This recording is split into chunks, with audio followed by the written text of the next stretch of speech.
গ্রাম বাংলার কত সুন্দর দৃশ্য। কৃষকেরা গবাদি পশুর জন্য খড় সংগ্রহ করছে, এদিকে ধান শুকানোর জন্য রোদে নাড়ে দিচ্ছে।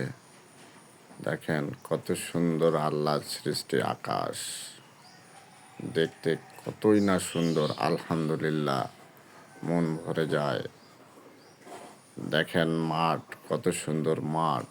এখানে ছিল সোনালি ধানে ভর্তি, এখন ফসল কাটা হয়েছে। আল্লাহর সৃষ্টি কত সুন্দর, গাছগাছালি কত সুন্দর, সব কিছু। সুবহানাল্লাহ, আলহামদুলিল্লাহ, কোনো প্রশংসায় হয় না। বিশাল বড় মাঠ, মাঠে যখন ফসল কাটা হয়েছে, এখন গবাদি পশুর খড় সংগ্রহের শুরু।